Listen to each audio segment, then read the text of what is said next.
Italy's coronavirus epidemic, already the second most deadly after China, has taken another dramatic turn. With more than 60 million people, the country's entire population under lockdown from Tuesday.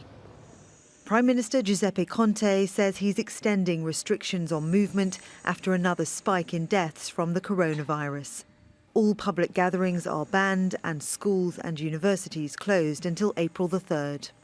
There will no longer be a red zone. There will no longer be a zone 1 and zone 2 in the country. There will only be Italy, a protected zone.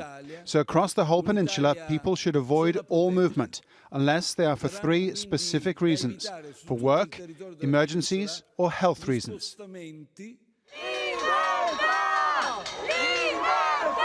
16 million people in the north of the country have been under lockdown since Sunday. Riots in 24 prisons across Italy followed restrictions on face-to-face visits. In Modena, 6 inmates died after they broke into the prison infirmary and overdosed on stocks of the heroin substitute methadone.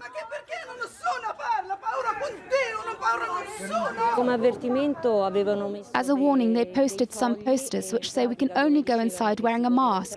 They're only allowing visits of 1 family member at a time. This was a hint of what chaos might ensue if the virus were to enter the confines of the prison system.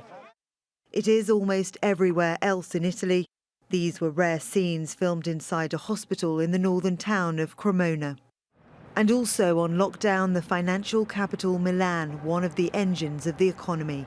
Europe's major stock markets from Milan to Frankfurt, Paris and London all suffered dramatic falls on Monday, with share prices plummeting as the infection rate soars.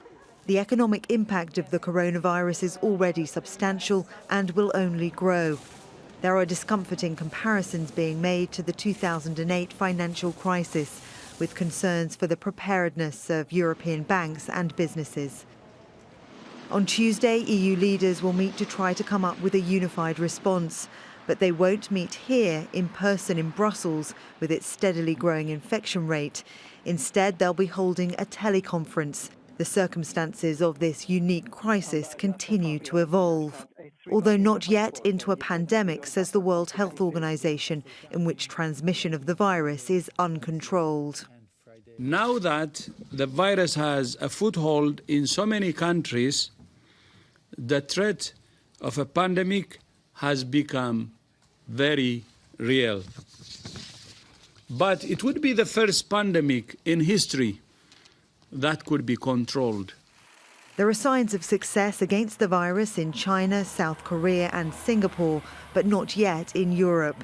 Spain looks set to launch what's being described as shock therapy measures, possibly following France and Germany with school closures and restricted public gatherings. These are moves the government in Britain is not yet prepared to make, keen apparently to defer the enormous social and economic costs of fighting the coronavirus. But there will likely be no avoiding them. Victoria Gatenby, Al Jazeera. Ilaria Capua is a virologist at the University of Florida and a former Italian politician. She says Italy has one of the world's biggest aging populations, making it more vulnerable to this outbreak. I think that the system of reporting that is used in Italy is very, very different from systems that are being used in other countries. I think that it is likely that infection from Asia did not reach Italy only, but it reached a series of European countries, and that there have been intra-European circulation of the virus. And Italy is one of the countries infected by the coronavirus. It certainly has had a significant number of hospitalized patients, but Italy has a significant aging population. We are one of the countries with the longest life expectancy. Plus, the public service will take on any case. And therefore, I think that this is quite a unique situation compared to the rest of the world. I don't think that the virus, when it left before the Wuhan lockdown, went only to Italy. There are, as I said, many connections in Europe with China, but also in Africa with China. And so I suspect that the infection might be more widespread than what it is currently believed to be.